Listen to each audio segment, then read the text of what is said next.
Saludos, quien te habla, José Dávila.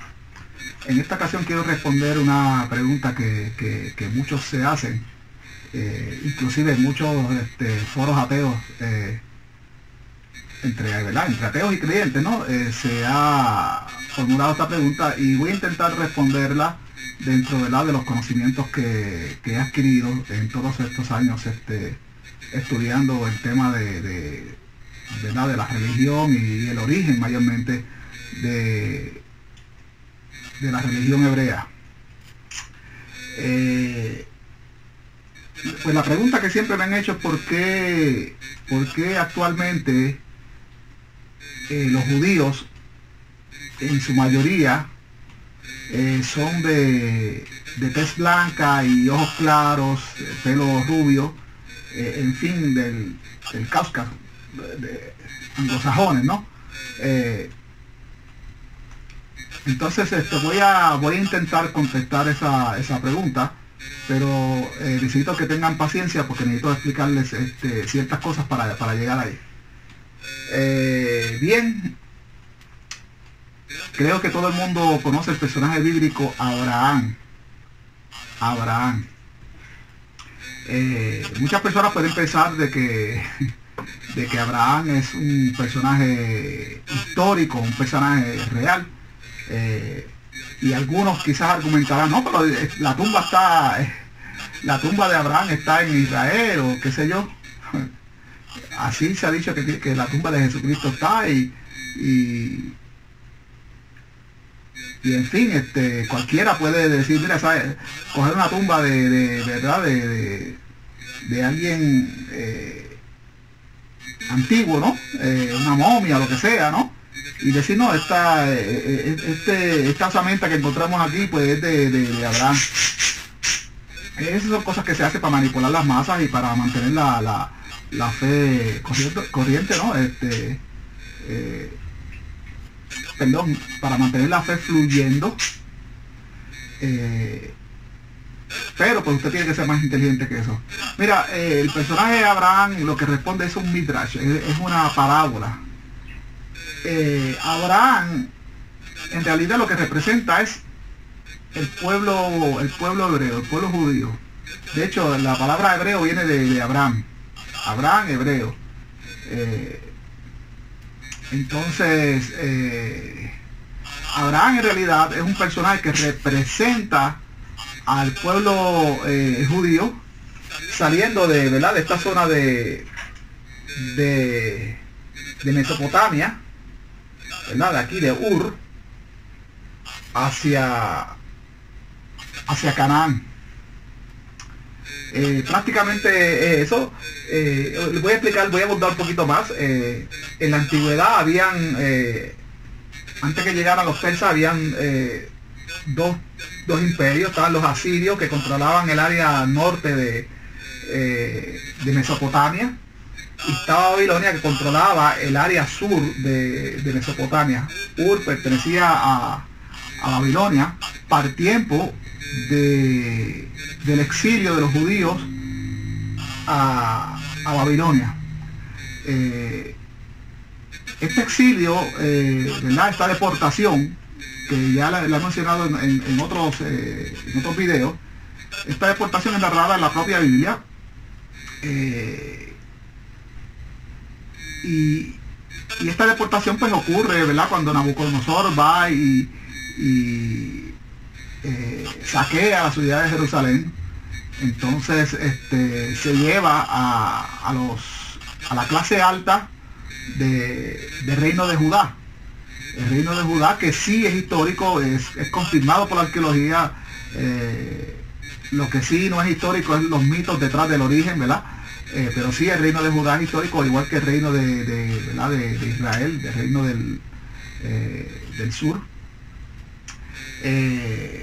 Nabucodonosor se lleva a la clase alta, a la aristocracia, ¿verdad?, a la nobleza del reino de Judá, y deja a los campesinos en esa área, ¿no?, en el área de Judea, y les pone un gobernador interino, podríamos decir, un gobernador caldeo, que se reporta a los intereses de Babilonia, Y así pues así estuvo la situación en Judea mientras duró ese estatus donde ¿verdad? Donde esta aristocracia pues fue deportada a Babilonia sin derecho a regresar. Prácticamente estaban cautivos en Babilonia, cautivos entre comillas, porque una vez estuvieron en Babilonia tuvieron ciertas libertades, inclusive tuvieron acceso a las bibliotecas babilónicas.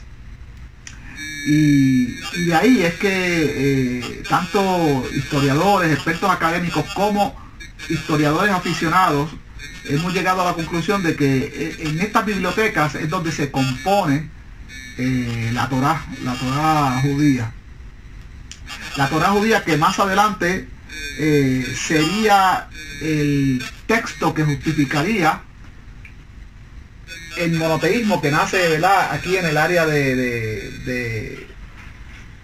en la Jerusalén, en la nueva Jerusalén, ¿verdad?, en la nueva capital del reino de Judá, post exilio de Nabucodonosor. Entonces el personaje de Abraham responde a ese pueblo que estuvo, ¿verdad?, en Babilonia, ese pueblo que estuvo cautivo en Babilonia, y cuando los cautivos, cuando esta aristocracia fue deportada a Babilonia, no necesariamente estuvieron solo en la ciudad de Babilonia. Ellos fueron dispersados en lo que era, ¿verdad?, el imperio, las provincias, y es muy probable que muchos de ellos hubiesen estado aquí en la ciudad de Ur, que pertenecía ¿verdad?, al imperio babilónico. Y es por eso que se inspiran en el personaje de Abraham. Desde que empezamos a leer el libro de Génesis, que en hebreo es Bereshit, empezamos a ver que los autores, y digo autores porque cuando analizamos, ¿verdad?, el texto críticamente a legua, se ve que hay varios autores aquí, ¿no? Hay varias manos, y que esto después fue compilado y fue unido. Pero vemos que los autores están inspirados en Babilonia desde el principio. De hecho, cuando mencionan el Midrash, la parábola del jardín del Edén, ¿dónde es el jardín del Edén? ¿Qué coordenadas nos está dando esta Midrash, ¿verdad?, esta historia, esta leyenda, este mito del jardín del Edén? Nos dice que está dentro de los ríos Tigris y el Éufrates. ¿Y qué es lo que está ahí? Babilonia. Ese es el jardín del Edén. ¿Qué es lo que está en el centro del jardín del Edén? El conocimiento, el árbol del conocimiento, las bibliotecas babilónicas, las cuales solo pues tuvieron acceso, ¿verdad?, como le dije, las personas cultas ¿verdad?, del reino de Judá, del cual estas personas del reino de Judá, ¿verdad?, la aristocracia del reino de Judá, ellos saben que el pasado de su reino, y lo sabemos nosotros hoy en día también, era un pasado politeísta. La arqueología lo ha demostrado. Inclusive cuando leemos los profetas son escritores tardíos. Da la impresión de que son escritores que vivieron antes de la dispersión y que están anunciando o están prediciendo o pronosticando o profetizando, como se le conoce ahora, de que Nabucodonosor iba a exiliar a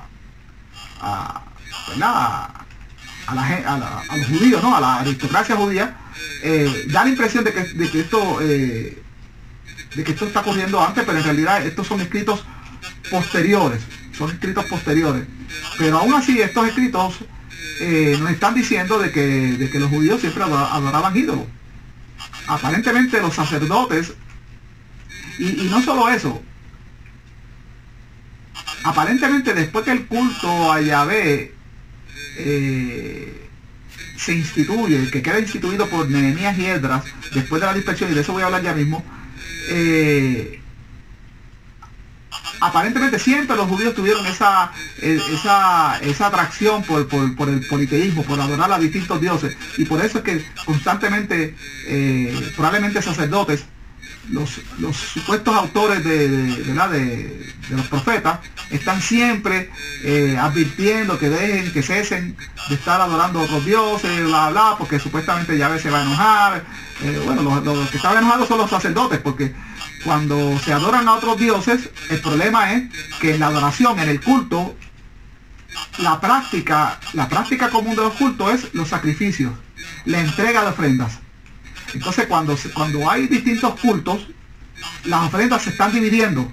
Entonces es como cuando usted tiene un negocio y le abren la competencia, sus ventas bajan. Eso mismo está pasando. Ese es el asunto, que los sacerdotes de Yahvé están recibiendo menos ofrendas. Entonces tienen que actuar, porque entonces las ofrendas se están yendo ahora a otros sacerdotes de otras deidades, a otros templos. Eso es todo el problema. Entonces vemos entonces los supuestos profetas advirtiendo que dejen eso, porque supuestamente la ira de los dioses se va a reflejar y van a venir calamidades, bla bla bla. Bueno,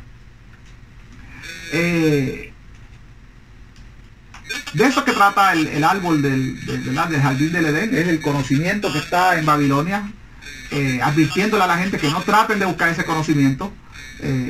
Ese conocimiento solo es de los sacerdotes.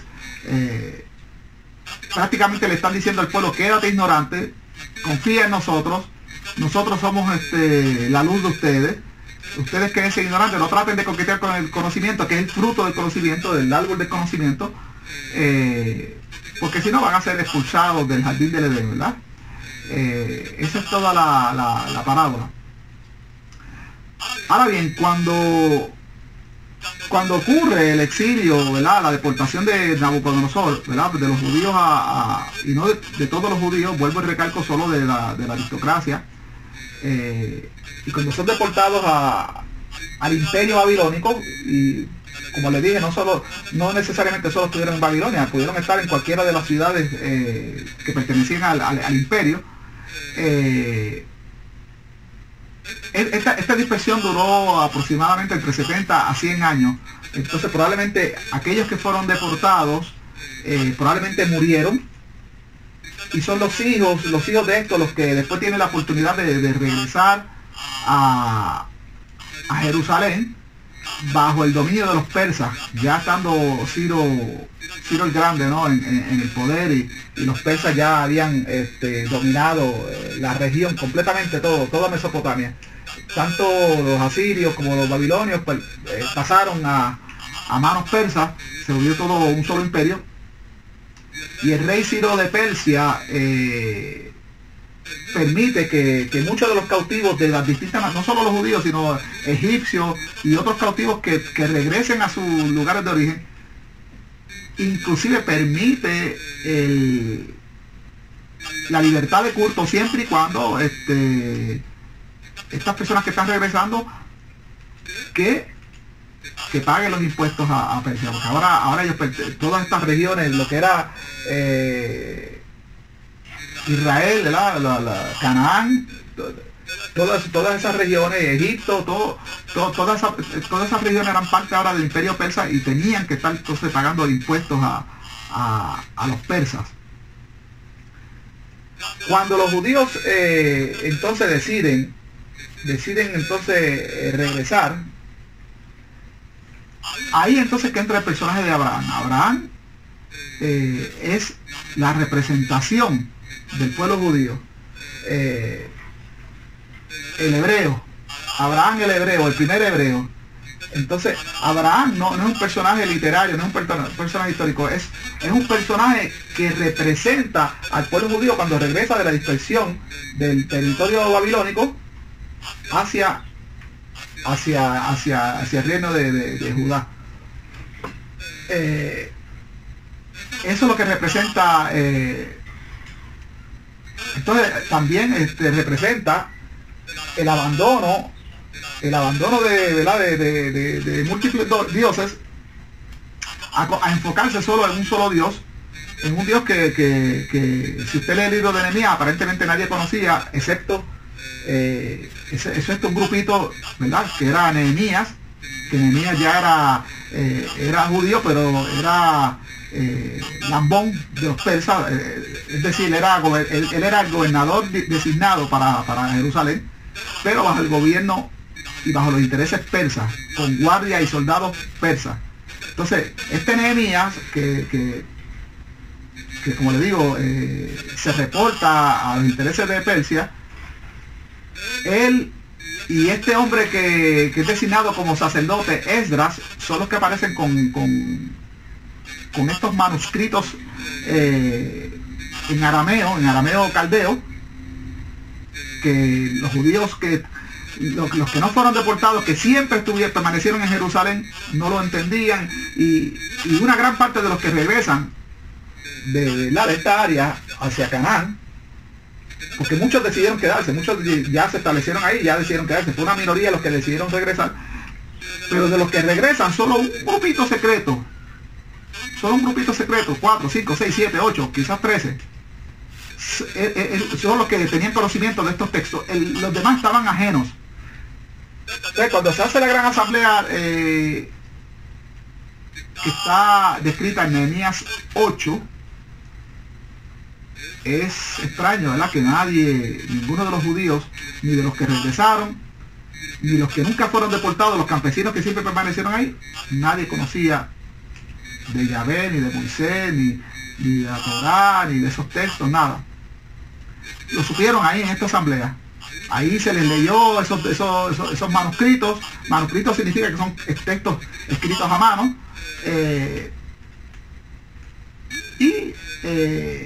Y bueno, en una época supersticiosa como era aquella, se asustaron, la gente era ignorante, empezaron a llorar, se frustraron y acordaron comenzar el culto, ¿verdad?, a este Yahvé, o Hachem, como le dicen los judíos, pues por el amedrentamiento y todo ese miedo que causó haber leído esos textos. Abraham representa ese éxodo desde el área de Babilonia hacia Canaán. Es por eso también que los 12 hijos o los 12 nietos de Abraham, que vienen siendo los 12 hijos de Jacob, bueno, vendrían siendo los nietos de Isaac y bisnietos de Abraham. Los 12 hijos, los 12 supuestos patriarcas. ¿Por qué el número 12? Ese número 12 no es por los autores, no lo sacaron así al azar, es por los 12 símbolos del zodiaco babilónico, los 12 meses solares. Entonces ahí hay cierta adoración solar que se arrastra de Babilonia. Por eso los escritores, cuando escriben que la entrada del templo y del tabernáculo era hacia el oriente, hacia la salida del sol, todo es una alegoría, un culto disfrazado a deidades solares, que eso era bien típico en todo el área del Mediterráneo, ¿verdad?, y toda esta área aquí de Mesopotamia, la adoración al sol y a la luna. Entonces, para responder la pregunta, que es lo que nos trae en este video, por eso tuve que explicar todo esto, ¿por qué los judíos son de ojos claros, los judíos modernos, ojos claros, rubios? Vamos a llegar a eso. Ya te he dado una pista. Los judíos provienen de Babilonia, son iraquíes. La misma Torá, los mismos autores de la Torá te están diciendo de que quienes regresan, con el personaje este de Abraham es supuestamente de aquí, de Ur, ¿verdad? Eso quiere decir que el pueblo, todos estos que regresaron de Babilonia, mayormente una gran parte debió haber sido de aquí, de Ur, eran de verdad de esta área. Entonces los judíos bíblicos debieron tener facciones, características de lo que hoy son los iraquíes, porque toda esta área hoy es la actual Irak. Entonces un judío bíblico, que la misma Torah te pone con este personaje literario de Abraham, si te dice que Abraham viene de Ur, no viene de ningún otro lado, no viene ni de Alemania, ni viene de Rusia, ni de Europa, ni de ningún otro lado. Por lo tanto, no debe tener ojos azules, ni rubios, ni nada de eso, porque te está diciendo de que la Torah te está diciendo que Abraham viene de aquí. Abraham tuvo un hijo que se llama Isaac. Abraham manda a su sirviente a que mande a que una vez ya Abraham está, ¿verdad?, fuera de Ur, manda a su sirviente a que regrese a Ur y que busque una mujer, una esposa para su hijo, de ahí, de donde él vino. No la quiere de ningún otro lado, de ahí. Por lo tanto, la raza, según el Midrash, según la parábola, es pura y de esta área, de Irak. Igual los 12 patriarcas. Entonces es una manera de explicarle al pueblo en esa asamblea que se narra en Nehemías 8, nosotros venimos de aquí. Nosotros, nuestro origen, eso es lo que se le está explicando. Todo eso es lo que se le está leyendo al pueblo. Y eso lo que le está diciendo, nuestro origen es de aquí, de Ur. Por lo tanto, no le debió haber cabido duda a ningún judío que estuvo en esa asamblea del mes séptimo, narrada ahí en Nehemías 8, de Nehemías 8 en adelante. A ninguno le debió haber cabido duda que fueran de esta región, porque característicamente debieron haber tenido las características de toda esta región. Inclusive ellos, antes de haber sido deportados, eran del reino de Judá. Pero toda esta región del Mediterráneo, de esta parte del Mediterráneo, eran características semíticas, eran características como los árabes, ¿no? Como son los árabes hoy, los beduinos, así. Inclusive muchos de ellos les faltan los dientes. Mira un árabe beduino, y esa era la característica de un judío o de las personas de toda esta región de esa época. Entonces ellos le podían decir que eran de Basora o de Nínive o de donde sea, y se lo iban a creer porque las características físicas son compatibles con todo eso. Pero obviamente, como tuvieron esta dispersión, en este exilio por más de 70 años,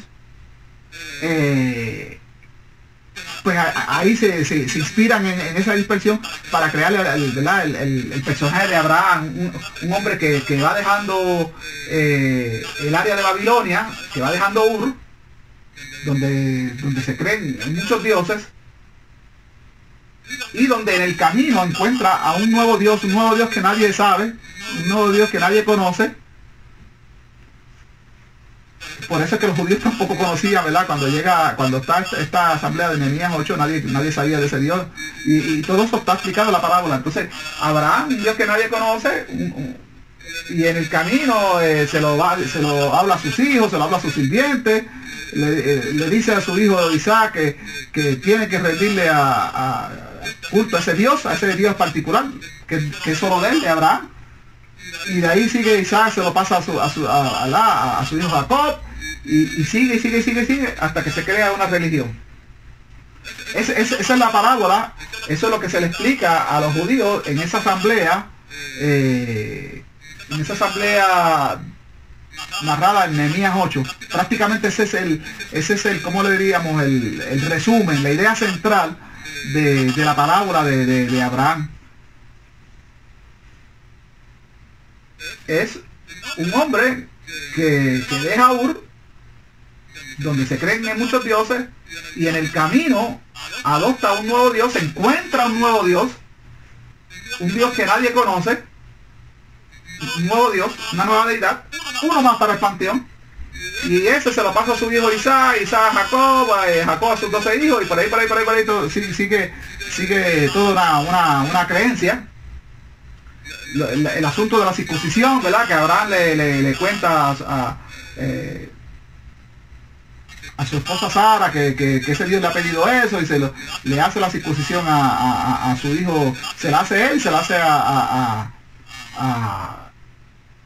a su hijo Gerson primero, ¿verdad? Y después a Gerson, no, perdón, a Ismael, y después a Isaac. Bueno, pues, en fin, todo eso, todo ese midrash, toda esa parábola se les narra en Nehemías 8, en esa asamblea, y eso es una manera de explicar todo el proceso, ¿verdad? De los judíos dejar a Babilonia, los judíos representados en Abraham, dejar a Babilonia y regresar a Jerusalén a empezar un culto, un nuevo Dios del que nadie conoce. Porque como ustedes sabrán ahí, podrán leer ahí en Nehemías 8, los judíos no sabían de Sukkot, no sabían de la Torá, no sabían nada. Se enteraron porque ahí se les estuvo leyendo eso.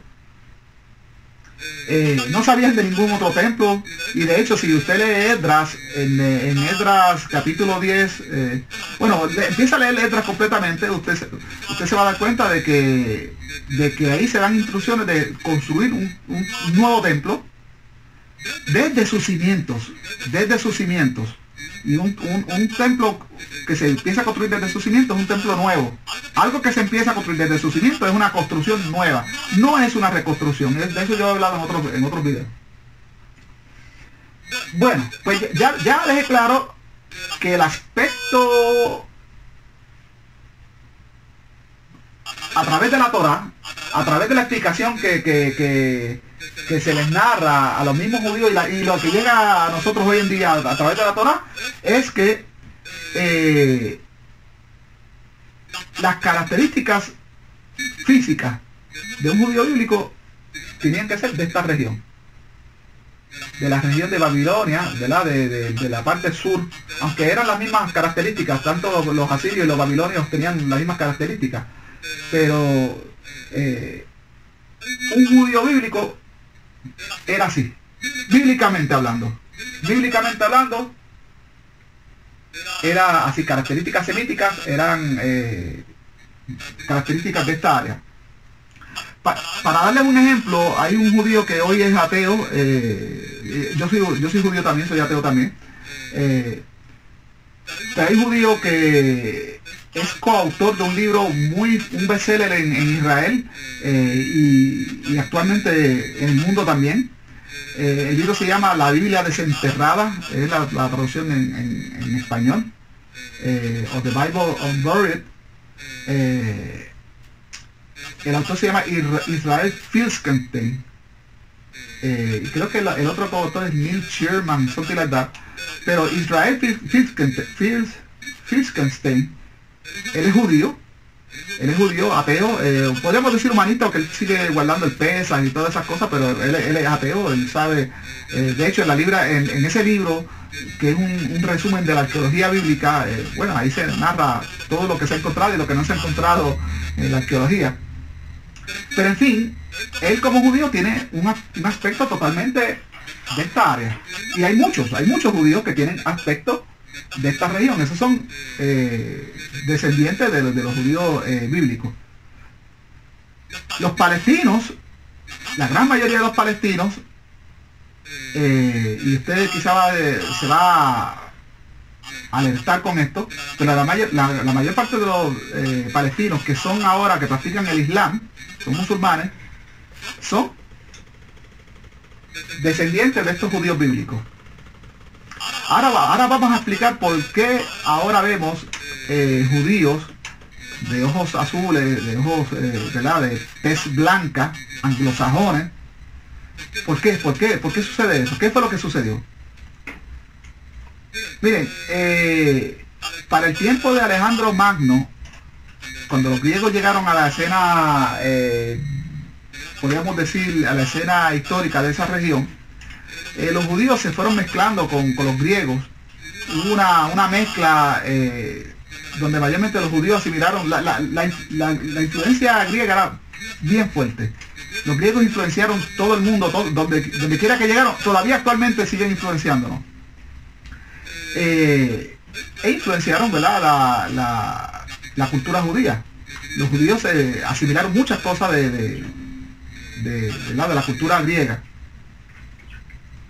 De hecho, para el siglo I ya el judaísmo no era no era un solo judaísmo, sino eran muchos judaísmos. Eran muchos judaísmos. Lo he mencionado en videos anteriores y lo vuelvo a hacer. Estaban los galileos, los samaritanos, los esenios, saduceos, los fariseos, celotes, que eran como los terroristas. Pero los fariseos fueron los más, donde vemos vestigios de la mezcla entre judaísmo y helenismo. Los fariseos fueron los que adoptaron creencias helenísticas de resurrecciones, reinterpretaron al personaje Hasatán del Antiguo Testamento, de la Tanaj, lo reinterpretaron mezclando con el personaje Hades de la mitología griega, de los mitos griegos. Entonces hicieron todo una ensalada de creencias, un sincretismo, y es la secta que más empieza a tener éxito con los problemas que estaba teniendo, ¿verdad?, los judíos con el Imperio Romano. Aún así las otras sectas en el camino fueron desapareciendo, y la secta farisea, que viene siendo ahora el judaísmo rabínico, es la que predomina, la que progresa, la que tiene éxito. ¿Por qué se dio esto?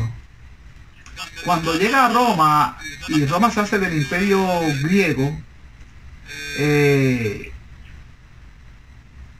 los judíos, ya estos judíos rabínicos, tomaron una actitud proselitista, empezaron a tratar ya ellos estaban por todos lados, en todo el Imperio Romano, y en todo el Imperio Romano ya ellos habían hecho lo que hacían los griegos, los griegos tenían altares a Zeus en cada provincia, en cada ciudad donde vivían, y los judíos copiaron eso, y empezaron a hacer también como que centros de cultos a Yahvé en donde quiera que vivían, porque los judíos ya por cuestiones de trabajo se habían distribuido por todo el imperio, primero griego y después el imperio romano. Esto estaba molestando a las autoridades romanas, estas conversiones. El proselitismo era bien agresivo entre los judíos hacia los griegos. Los griegos, pues ya muchos de sus cultos habían sido ilegalizados por Roma. Entonces, ante la falta de identidad, ahí empiezan los judíos a tratar de convertir a griegos que están en esa falta de identidad. No pueden, como les diría, adorar a sus antiguos dioses, no pueden hacer sus antiguos cultos. Aún así, muchos de ellos lo hacen en secreto. Eso es lo que se llaman los paganos. Los paganos quiere decir en realidad campesinos. Los campesinos pues siguen todavía adorando dioses ancestrales griegos y en fin, grecorromanos, ¿no? Ante esa falta de identidad, los judíos empiezan a hacer proselitismo y empiezan a haber muchas conversiones entre los griegos y algunos romanos al judaísmo. Obviamente los griegos, ¿verdad?, y romanos, y mucha gente que estaba viviendo en el Imperio Romano, que no eran romanos, a veces eran de España. Acuérdense que el Imperio Romano abarcaba hasta acá, hasta España, y la gente viajaba. Entonces, prácticamente Roma acaparaba con una gran parte de Europa. Entonces, muchos europeos empezaron a ser víctimas de estas conversiones, de este proselitismo, empezaron a convertirse al judaísmo rabínico. Entonces ahí es que empezamos a ver entonces estos judíos de ojos blancos, de ojos claros, rubios, y es por eso, por las conversiones que empezaron a hacer los judíos en el Imperio Romano, conversiones que con éxito trató de frenar el Imperio Romano con la creación del cristianismo. La creación del cristianismo no es nada más y nada menos que un intento exitoso por parte de Constantino de frenar las conversiones al judaísmo. Entonces presentan un nuevo modelo a la gente, que es como una burla hacia el judaísmo, porque entonces presentan a un hijo de un dios, algo que no pertenece a la mitología judía, porque en la mitología judía Dios no tiene ningún hijo. Pero entonces les presentan esto, un hijo supuestamente de Yahvé, que es todo lo opuesto a Yahvé, porque Yahvé, si usted ha leído la Torá, no permitía gente con lepra, ni mujeres con flujo de sangre, ni gente con ciegos, ni cojos, ni jorobados, no los quería cerca. Lo marca así mismo la Torá. Entonces vemos este personaje Jesús, que no tiene problema con eso, se puede acercar a las personas con flujo, con lepra, y no tiene problema. Entonces, como una contraparte, es una burla total al judaísmo. Y entonces esta nueva alternativa empezó a frenar las conversiones al judaísmo, y como también era una alternativa proselitista, empezó también empezó a reducir las conversiones al judaísmo, y fue una nueva modalidad que empezó a tener adeptos entre esas poblaciones de grecorromanos y europeos, en fin, gente que circulaba por el Imperio Romano. Y obviamente cuando Constantino entonces declara esta religión oficial, todas las demás entonces ya son ilegales. La religión oficial del imperio es esta, todo lo demás va a ser perseguido. Pues obviamente pues el judaísmo pues se mermó,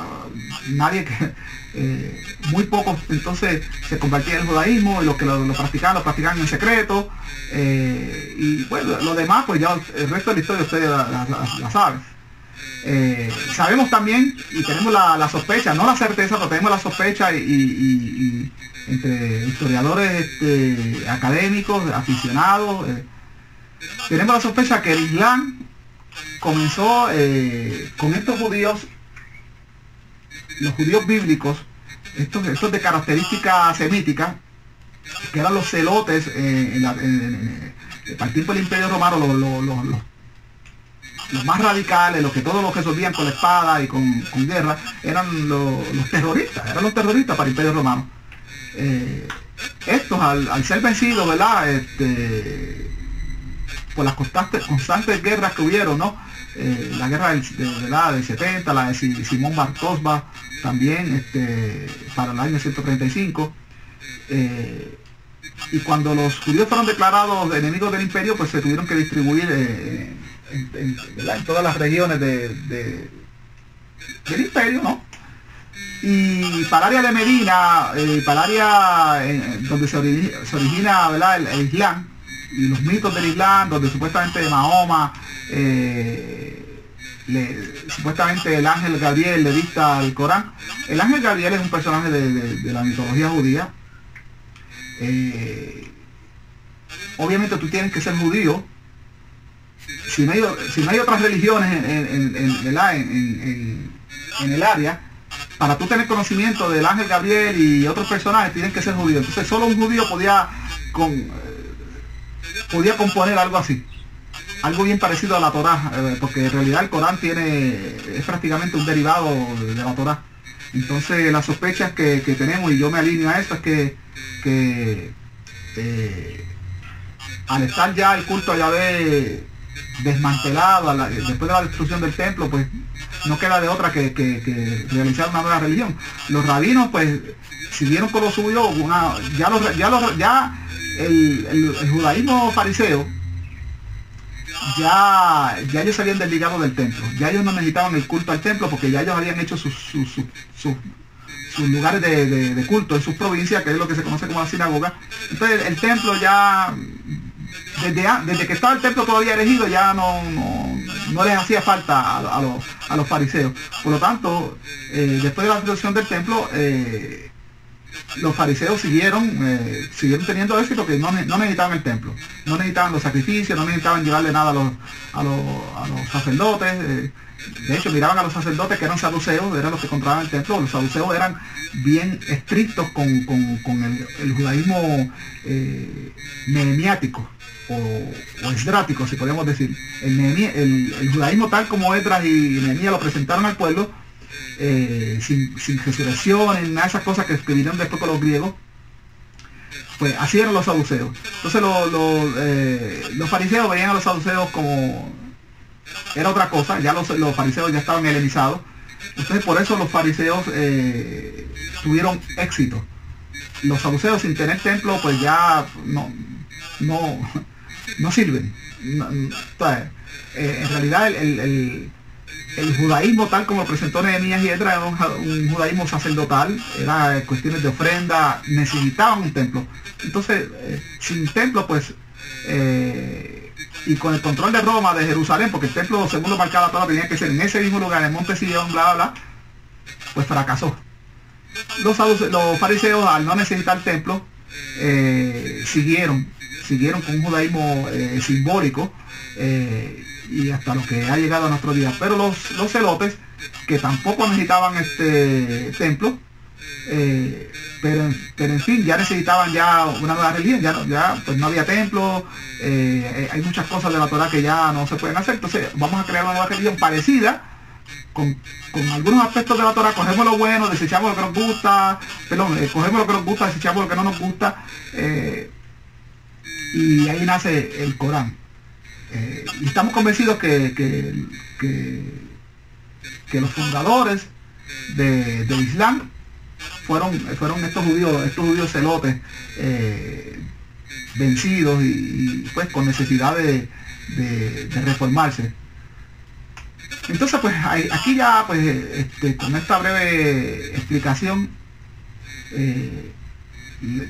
creo que les he podido mostrar por qué es que actualmente hay ahora tantos judíos de ojos claros, mayormente en Israel.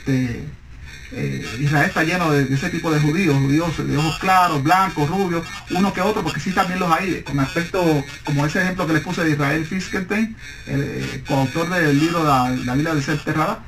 Como él, hay muchos judíos también con aspectos semíticos, con aspectos de esta región, pero los más que abundan son estos anglosajones, que no son descendientes de los judíos bíblicos, son en realidad descendientes de estos conversos que les hablé, que fueron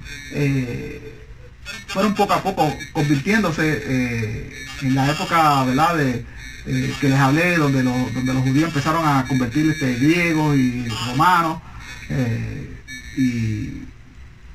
y otros ciudadanos del Imperio Romano que venían, españoles. Como les dije, el Imperio Romano abarcaba una gran parte de Europa. Entonces las vías comerciales unían a todas